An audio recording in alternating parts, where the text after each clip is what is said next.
Hello and welcome to this ninth and last lesson on derivatives. In the previous lesson we discussed Rolle's theorem and the mean value theorem. There is something I wish to say about Rolle's theorem before we discuss today's lesson. If you recall, Rolle's theorem says the following. Suppose we have a function f defined on a closed and finite interval ab and taking values in the set of real numbers such that f is continuous on the closed interval ab, f is differentiable at every point of the open interval ab, and f of a is equal to f of b is equal to 0. Then if you remember, Rolle's theorem says that there exists a point C in the open interval AB such that the derivative of f at C is equal to 0. Well, I want to tell you that this condition f of a equal to f of b equal to 0 is not really necessary. It is enough to just have f of a equal to f of b. Even then the conclusion of Rolle's theorem is valid. In other words, there will still be a point C in the open interval AB such that the derivative of f at C will be 0. How do you derive this? Well, assume the statement of Rolle's theorem when f of a is equal to f of b is equal to 0. And now suppose we wish to derive this statement. Then all you have to do is look at the function h of x equal to f of x minus f of a. You can see that the function h of x will satisfy all the conditions of Rolle's theorem as we stated it in the previous lesson. And so by that theorem you will have a point C in the open interval such that the derivative of h at C will be 0. But the derivative of h will be nothing but the derivative of this expression f of x minus f of a. F of a is a constant and therefore the derivative would be this, and therefore there will be a point C where f prime C will be 0. So you can have a slightly more general version of Rolle's theorem based on our version of Rolle's theorem that we discussed in the previous lesson. In today's lesson we are going to look at tangents and normals first. What we have here is actually a curve, and we are going to look at ways and means of writing down the equation of the tangent and the normal to a point on the curve by means of the derivative. I have a picture over here for you. Let's take a look at that picture. So we have a curve given by the expression y equal to fx. This is the point on the curve x naught f of x naught. You could even write it as x naught y naught if you like. This is the tangent to the curve at the point x naught f of x naught, and this is the normal to the curve at that point.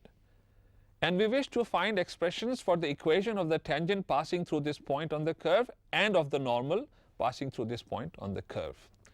How do we do that? Well, you are familiar with elementary coordinate geometry. In that you know that the expression for a straight line passing through the point x naught and y naught and having slope m is given by this expression, and it passes through the point x naught y naught. So this is the equation of a straight line passing through the point x naught y naught and has slope m. Now we wish to find the expression of the tangent to the curve y equal to fx, which passes through the point x naught y naught on the curve. You know that the slope of the tangent at that point is given by, if this is the expression y equal to f of x, then the slope of the tangent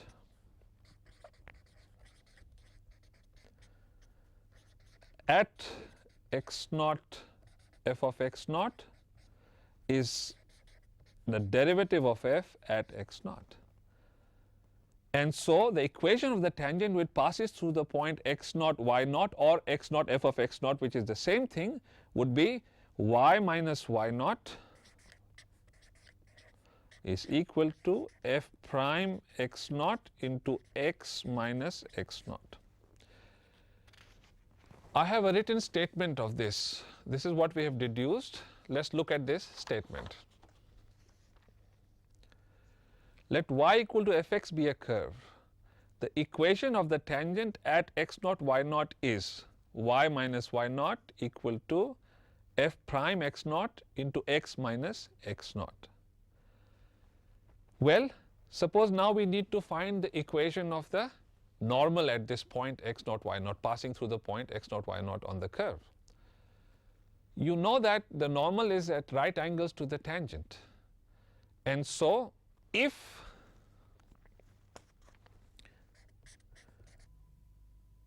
f prime x naught is not equal to 0, then the slope of the normal is given by 1 upon minus 1 upon f prime x naught. Now, in that case, using the same idea that we used to find the equation of the tangent passing through this point x naught and y naught on the curve, we will get the following. Let y equal to fx be a curve. The equation of the normal at x naught y naught is y minus y naught f prime x naught plus x minus x naught equal to 0.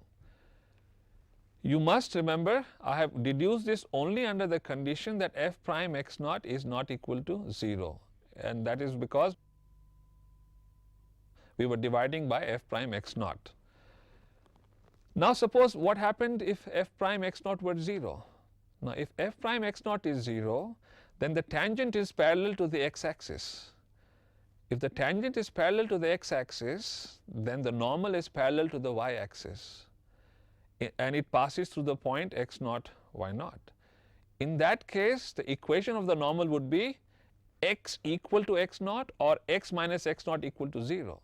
And so this equation in the form that we have expressed over here would still be valid because this is 0 in any case.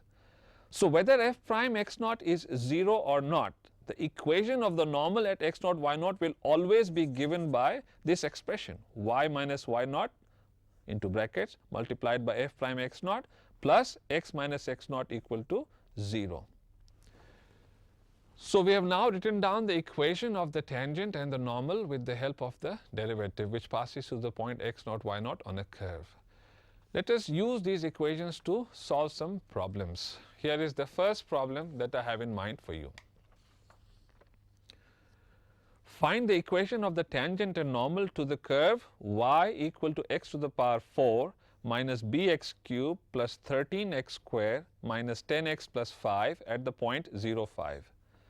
You can check that the point 0, 5 certainly lies on this curve. I leave that as an exercise for you, but you must always check that such points lie on a curve before you solve such problems. Okay. So to find the equation of the tangent, what do we need to do? First and foremost, we need to find the derivative. So dy by dx, as you can quite easily see, is 4x cube minus 3bx square plus 26x minus 10. And at x equal to 0, dy by dx becomes minus 10 because all the other expressions here turn out to be 0. So dy by dx at x equal to 0 is given by minus 10. So all you need to do now is substitute this in the expression y minus y naught is equal to f prime x naught into x minus x naught. F prime x naught is equal to minus 10, and x naught, as you know, is equal to 0. So this is just x. y0, as you know, is equal to 5. So the equation of the tangent which passes through the point 0, 5 on the curve that I had written down earlier is y minus 5 equal to minus 10x. Y minus 5 equal to minus 10x. Here is another problem that I wish to discuss with you. Find the equation of the tangent to the parabola y square equal to 4ax at at square to at. Well, by the way, before I discuss this problem, I did not find the equation of the normal for the previous problem. I leave that as an exercise for you. Let us get back to this exercise. Find the equation of the tangent to the parabola y square equal to 4ax at at square twice at. You must once again check that this point lies on this parabola. I leave that as an exercise for you. Well, first and foremost, let us find the derivative, dy by dx. Using implicit differentiation, you will actually find twice y dy by dx, which is the derivative on the left hand side, is equal to 4a. And therefore, dy by dx is equal to 4a upon twice y, which on simplification, using the fact that y is twice at, turns out to be equal to 1 upon t. Now just substitute this value of dy by dx in the equation y minus y0 equal to f prime at x0 into x minus x0. F prime at x0 will be 1 upon t, and you will get the equation of the tangent to the parabola. I leave that as an exercise. We are now going to look at another problem connected with this. I have a curve given in parametric form. Find the equation of the tangent to the curve x equal to cosine t, y equal to sine t at t equal to pi by 4. Well, we must first find dy by dx at t equal to pi by 4. Once again, you know, for derivatives in parametric form, that dy by dx can be written down as dy by dt divided by dx by dt. You are familiar with this. And you can check quite easily that dy by dt is going to be nothing but cosine of t. And dx by dt is going to be nothing but minus sine of t. And so dy by dx is going to be equal to minus cotangent of t.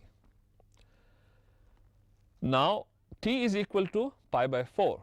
So, at t equal to pi by 4, dy by dx will be equal to minus 1.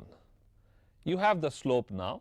Just substitute this in the equation of the tangent and you will know the equation. Let's discuss another topic now. This is the topic of finding approximate values. We're going to use the derivative to find approximate values. Let me elaborate on this. Do you remember what the derivative meant? This is what it meant. If I had a function f of x, what did I mean by the derivative f prime x? It meant the following: limit f of x plus delta x minus f of x divided by delta x as delta x tends to 0. That is what is meant by the derivative. Well, what does it really mean? All it means is the following, that this expression f of x plus delta x minus f of x divided by delta x, as delta x gets smaller and smaller, this expression gets closer and closer to the expression f prime x. That's all it means when I say limit of this. It gets closer and closer without any conditions, in the sense that the closer delta x goes to 0, the closer this gets to f prime x. That's what limit means. In other words, when delta x is really very, very small, f of x plus delta x minus f of x upon delta x is approximately equal to this. Remember, I am saying approximately equal to that and using this sign to denote that. This is only when delta x is really, really small.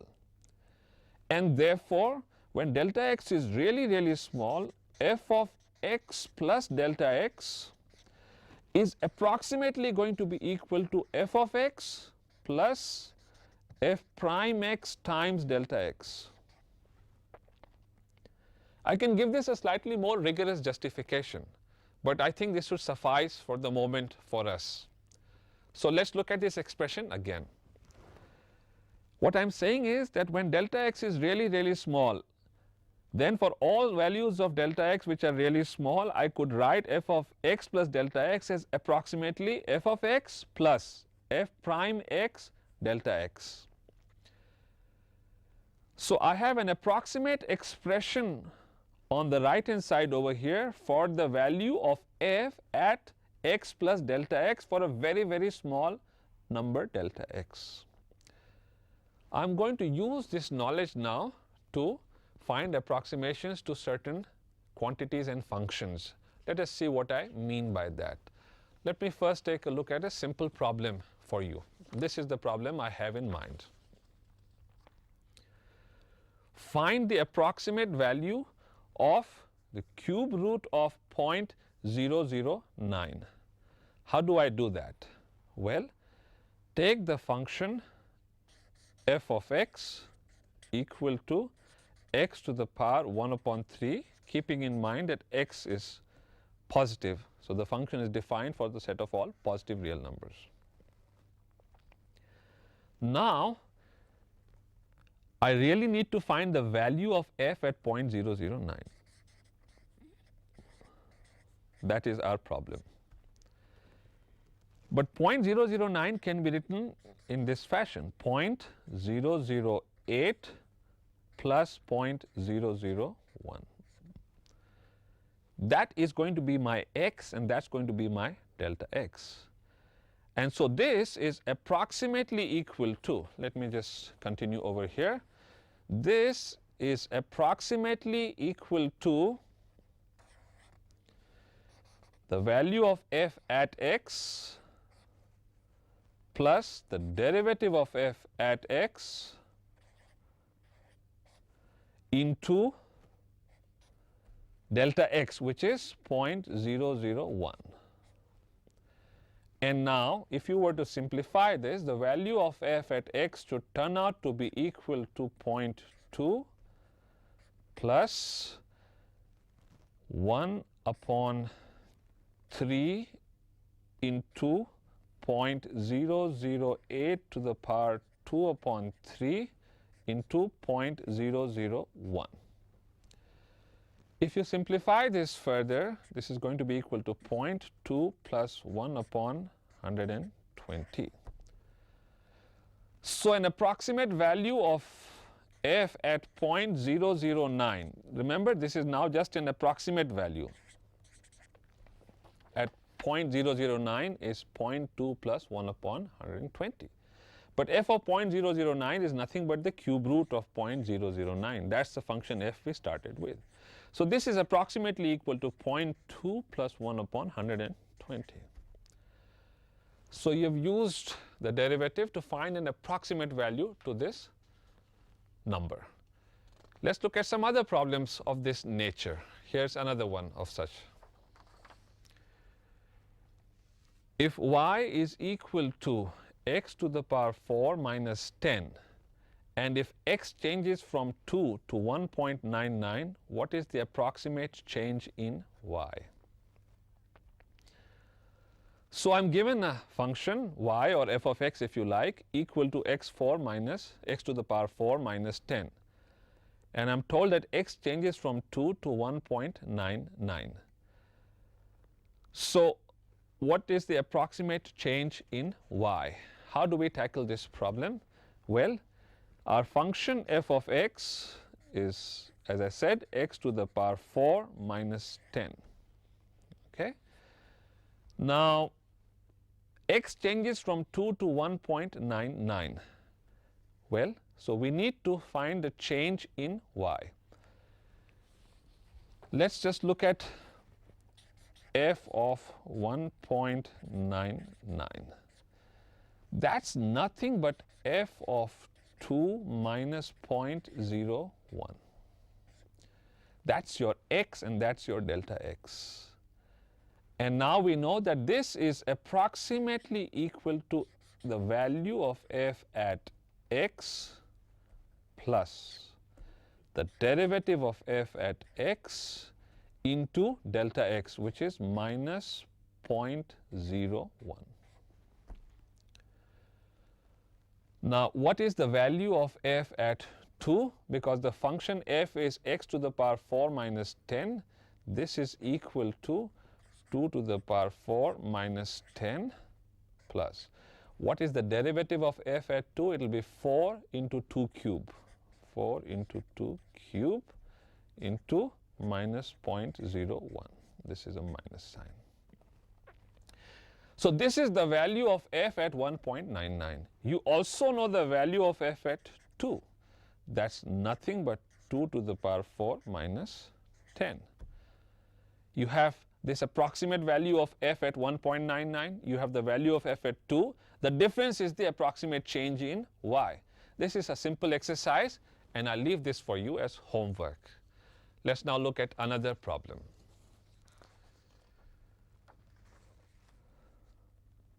This problem states the following.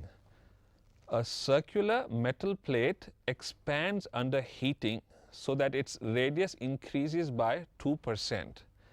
Find the approximate increase in the area if the radius of the plate is 10 centimeters before heating. Let me just repeat this problem slowly. We have a circular metal plate, and as you know, metal expands when you heat it. So what is the expansion given by? When you heat it, the expansion is by 2%. Find the approximate increase in the area if the radius of the plate is 10 centimeters before heating. So we have a plate whose radius is 10 centimeters before we heat it. Then we know that when we heat it, it expands by 2%. Now we are required to find the approximate increase in the area if this is the way the radius increases. How do we tackle this problem? Well, what is the function that we have in mind? The function that we have in mind is the area function, f of r equal to pi r square, where r is the radius.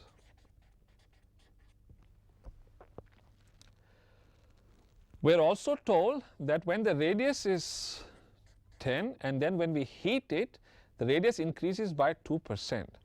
So what is the new radius after heating?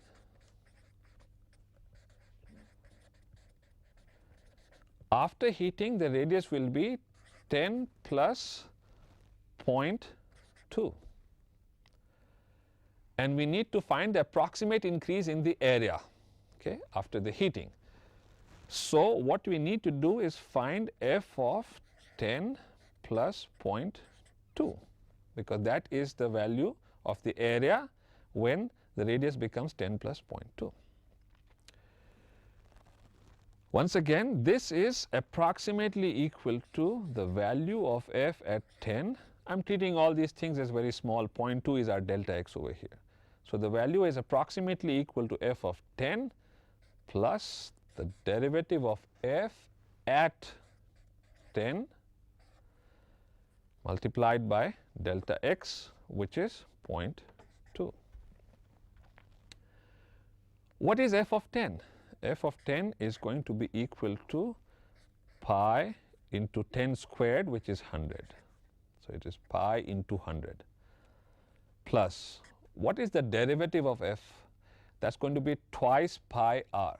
So that's going to be equal to twice pi into 10 multiplied by 0.2.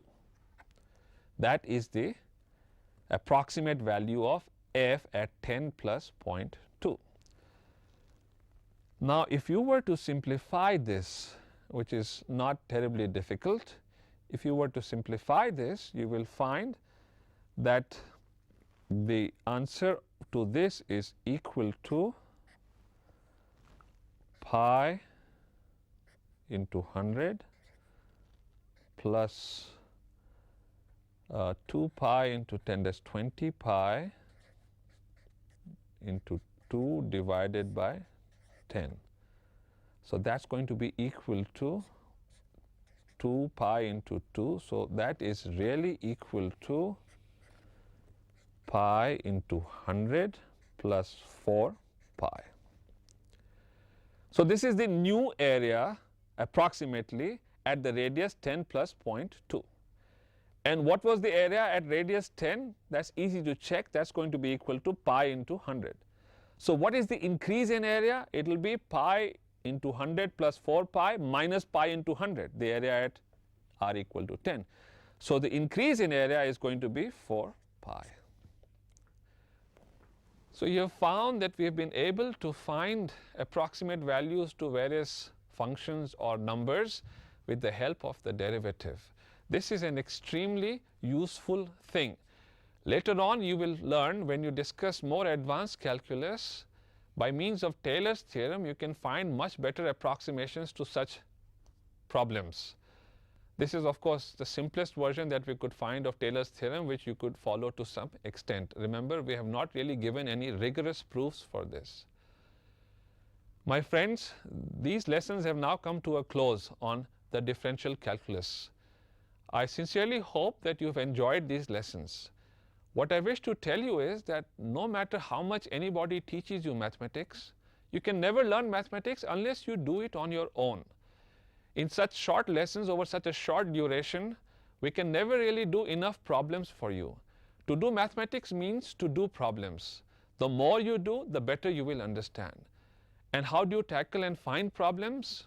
Of course, your teachers are one source for you, but nothing like a good library. You must always go to a library and find as many problems as you can from good books. You can find lots and lots of good books, not only on the calculus, but on any other topic concerned with your syllabus. The more you do problems, the better it is for you. Once again, I wish you all the best, and I sincerely hope that you enjoyed these lessons. Thank you very much.